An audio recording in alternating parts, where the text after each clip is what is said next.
Umiiyak na lang daw sa sobrang hirap ng buhay itong si Kim.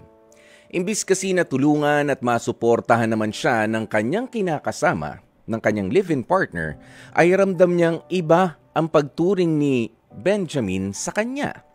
Sa tindi ng pagkamakunat nitong live-in partner na si Benjamin, hindi niya alam na itong si Kim ay hirap na pagkasyahin yung 100 pisong budget kada araw kasama pa yung kanilang anak.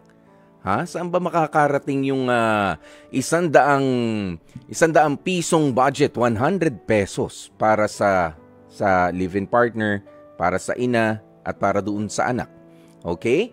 Ayan, at sa pagkakataon nga pong ito, kausapin natin si Kim ng Taguig. 23 years old. Batang-bata pa si Kim. Kim, magandang tanghali sa'yo, Kim. Hello. Magandang tanghali din po. Ilang taon na ba ang live-in partner mo, Kim? 27 po. Okay. Ito ba ay pinagplanuhan ninyo ang pagiging pag-aasawa ninyo, pag-live-in ninyo, o nagkabiglaan lang dahil nabuo yung bata? Actually po, nagkabiglaan lang po kasi po nabuntis nga po. Yan, okay. Ikaw ba ay nag-aaral bago ka nabuntis? Yes po. Okay. At ito naman si Benjamin, may sinasabi ka na parang iba naman yung pagturing niya sa'yo. Ano ba, paano ka ba ituring ngayon ni Ben? Pwede ba Ben ko na lang tawagin? Okay, si Ben. Yes po. Ha? Ayan, paano na pagturing niya sa'yo ngayon? Naku, yan nga yung baby, oh. Simula nga po nung napunta ako sa anak namin sa una. Nag-iba po yung pakikitungo niya sa akin. Nawala yung respeto. Tapos ang nangyari po nun, nandun na po yung pananakit. Tapos kung ano-ano po yung masasakit sa salitang sinasabi. Kim, sandali. Ano yung sinabi mo? May anak sa una. Anong anak sa una? O yes, unang po. Anak ninyo, panganay? May anak pa po siya sa una. May babae anak po. Muna siya. Sino na una? Ikaw ba o yung... Yung una po. Okay, may anak na siya sa una. Alam mo ba yon na yes, meron po na siyang anak doon sa una bago kayo naging kayo at nag-live-in? Yes po. Alam mo naman yun. Iwalay na po sila doon. Okay, yan. Establish lang natin para walang lituhan. So, ilang taon na rin yung bata na anak niya doon sa una? 5 years old po. Tapos yung sa'yo, para narinig ko, para mga ilang buwan pa lang yan. Ha? Ano po, kakapanganak ko pa lang po neto. Oo nga. Noong October. Baby pa. So, ikaw ba ay normal ang delivery o cesarean section? Yes po. Normal, buti normal na lang. Po. Ayan, dahil mas mahal pa at mas delikado kapag ka na-CS ka, na cesarean section. Well, anyway, ayan, nandyan na nga yung problema. Ano namang kinalaman mo doon sa anak niya sa una? O doon sa pamilya niya sa una? Kung bakit ka nagkakaganyan? Ayun nga po, kasi nga po, ang dating po kasi nung parents niya sa akin, ipangit daw po ugali ko, ganun. Tapos ayaw po sa akin ng magulang niya. Bakit daw? Kahit naman po na nakikisama ko ng maayos, kahit may nasasabi na po sila sa akin, sinasabihan po ko na Gano'n na ba kayo katagal na nagsasama? Nasa bahay ba ni Ben kayong dalawa? Nakikisilong? Wala na po. Wala na? Wala na po. So sa ngayon, may mga nasasabi pa rin yung mga magulang niya? Opo, bago kami umalis. Okay. Yung mga sinasabi ng mga magulang niya ay nung nakikisilong pa kayo, nung nakikitira pa kayo sa bahay ni Ben, tama? Opo. At masakit yun, hindi naman natin itatanggi yun. Okay? Opinion nila yun, dahil nga meron na ring pamilya pala si Ben nung una. Ano bang sinasabi sa'yo? Nang agaw ka ba? Ikaw pa yung nakasira? O bakit ka pa nagpabuntis naman agad? Ganon yung mga narinig mo, tama ba? Opo. Ayan, ano bang hanap buhay ni Ben? Po? Anong hanap buhay? Anong trabaho ni Ben? Ano po, barber. Ano no? Barbero po. Barbero. Ayan, so nadali ka sa kwentong barbero. Oo, hindi naman sa minamaliit natin ang mga barbero, no. Malakas kumita kapag ka masipag. 'Di ba? Malakas kumita at kapag ka maganda rin yung pwesto, sarili ba niya yung barbershop o siya ay namamasukan lang din? Namamasukan lang po. Oh, yun. So, kahit papaano may ideya ka kung magkano rin ang kinikita nitong si Ben. Pero ang problema, doon sa mga magulang ninyo, sa magulang ni Ben, tingin ko wala ka na dapat problemahin kasi nakabukod na kayo, tama? Magbubukod pa lang po. Bubukod pa lang. Okay. Pero, pati ba si Ben meron ng hindi magandang nasasabi sa'yo at pagturing nga? Ano-ano nga yan? Yung sabihan niya po ako na wala daw po akong diskarte. Wala daw po ako sariling pera. Sabihan pa po akong bobo, tanga. At sinasabi niya ito, alam niya naman na kapapanganak mo lang nung anak ninyo.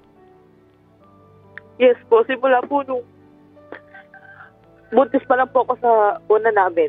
Dito sa panganay ko. Oo. Nung buntis ka? Opo. Tapos noong time po na nasundan po, ganun pa rin po. Nasundan na pala. Pang ilang baby na ba tong karay-karay mo ngayon? Pangalawa? Pang-apat po. Ay, pang-apat. Pang-apat na pala. Opo. Ikaw naman, kala ko naman yung pinag-uusapan natin, panganay mo pa lang. Oo, pang-apat na pala yan. Pero, sige, so matagal-tagal na rin pala na kayo ay magkasama nitong si Ben. Okay? Apo. Sige bago natin pagpatuloy ang pag-uusap na to, dahil maraming mga nakikinig nga sa atin, napatawag itong si Ate Tess ng Balintawak, Quezon City. Ano ba ang kanyang magiging astig na payo naman sa'yo, astig comment? Pakinggan natin, Kim, ha? Ate Tess, magandang tanghali sa'yo. Hello po, magandang hapon po. Ayun, magandang tanghali. Ate Tess, ano ba ang astig comment mo, astig advice na may bibigay para kay Kim? Siguro po ma-advise ko lang po sa kanya. Humiwalay na lang po siya. Tapos, humingi siya ng help sa mga relatives niya, para sa mga anak niya. And then, maghanap na lang po siya ng trabaho para maitagumpit niya yung mga anak. Hindi ba para mas makakasama pa, mas mapapahirap pa kapag hiniwalayan agad? Ang hina ng... May ihina pa po ba yung boses niyo, Ate Tess? Ha? Hina po. Ayan, pakilakas lang po. Oo. Kasi po, parang ang hirap naman po na makisama ka pa na ganun po yung ugali at pakikitungan sa iyo. Yun. Okay, sige. Yan naman astig comment o astig advice ni Ate Tess, Maraming salamat sa iyo, Ate Tess. Sige po. Alam mo, Kim, sabi ni Ate Tess, narinig mo ba yung sinabi niya? Ba't hindi mo na lang daw iwanan yung lalaki, maghanap ka ng trabaho? Pero kita mo, ako na nga sumagot para sa iyo. Teka, baka hindi naman hiwalayan ang sagot naman agad dito. Ha? Tama? Ikaw ba naiisip mo na yung hiwalayan? Hindi po Yan. Kasi ganito nga, Kim, ano nga rin ba ang mga diskarte sa buhay na ginagawa mo sa ngayon? Sa ngayon po kasi nag-focus po talaga ako sa mga kasi tulad nga po niya, wala nga po tumitingin sa kanila. Yung nanay ko po may sakit. Hirap din po talaga ka. Ayun. Okay. Sige, dahil nga nasa edad ka na rin naman, Kim, 23 years old ka na, meron ka ng 4 na anak at 23 years old, talaga masasabi natin matabaan lupa. Okay, siguro naman, by this time, alam mo na kailangan disiplinahin ang inyong sarili, na madagdagan na naman ang inyong mga anak na pakakainin, aalalayan, bubuhayin, in short. Okay? Alam mo naman na yan sa sarili mo. So, sa ngayon nga, kapapanganak mo ng pang-4 ninyong anak in a few months time, pwede na rin siguro na ikaw nga ay maghanap din ng trabaho. Ha? Opo. Oo. Kasi, alam mo, kapag lagi ka lang rin nandyan sa bahay, Maganda ka siguro, no, Kim? Oh, laging ano no? O lagi kayo nag-aaway nitong si ano, yan pa ang isa ha, yung kapag ka nag-aaway yung mag-asawa tapos pagka naglambingan, ayun, buo. Oh, di ba? Oh, alam nyo, wag na Kim. Oh, dahil baka ayan na naman, baka pumanglima pa. Okay, kaya kalmahan na. Pero tama rin naman in a way, yung sinasabi ni Ben, yung live-in partner mo, no, na dumiskarte ka rin. At kapag ka busy ang tao, alam mo, hindi ka basta papayag kapag ka nangalabit dahil pagod ka, 'di ba? At ang maganda pa ron, kumita ka ng pera, 4 na yung anak ninyo. Ha, ganyan na ang dapat iniisip, Kim. Ha, hindi yung madagdagan pa. Hindi ako nakikialam sa kung ano man ang plano ninyo. Pero sabi mo nga, wala nga sa plano ang mga pangyayari. 4 na bibigyan, 4 na iba-ibang bibihisan, 4 na mga gagastusan. Hindi ko sinasabi na pasakit at pabigat ang mga anak. They are blessings from God. Ayan, pero kailangan din tayo ay maging responsible enough sa mga blessings na ito. Ha? Hindi yung buo lang tayo ng buo, anak lang tayo ng anak at mag-aaway kapag kinakapos. Okay? May responsibilidad tayo para sa isa't isa. Kim? Opo. Alright. Opo. O sige, ayan, opo ka na ng opo. Bakit? Dede na ba yung bata? Ha? Tulog na po. Ayan. Tulog na po. Ayun. Tulog naman na. Ayan, meron ka bang gustong sabihin para kay Ben naman? Okay, para kumalma-kalma rin ang kanyang isipan at para hindi na matuloy na naman sa pag-aaway kayong dalawa. Okay, go ahead. Ayun nga po, gusto ko lang po sabihin, magbago po siya kasi 3 na po anak niya. Hindi na po siya bata. Hindi puro laro ang hinaasupag. Diyan din pong oras yung mga anak niya at atensyon. Yun lang. Okay, maraming salamat, Kim, sa iyong pagtawag dito sa ating programang Heart to Heart. At sana nga napakinggan ni Ben ang panawagan na yan ng iyong asawa na seryosohin na lalo ang pagtutok sa pamilya. Of course, pwede pa rin naman tayo na mag-enjoy sa kung anuman ang mga laro na gusto natin. Online game yan o ikaw ay nagbabasketball, physical na laro, okay lang yan. Di ba, bahagi ng buhay natin yan, pagpapalakas ng katawan natin yan. Pero time management, o kung kailangan ng atensyon ng pamilya mo, kailangan ng suporta ng asawa mo, kapapanganak lang, hinahanapan mo na ng kung ano-ano naman, Ben.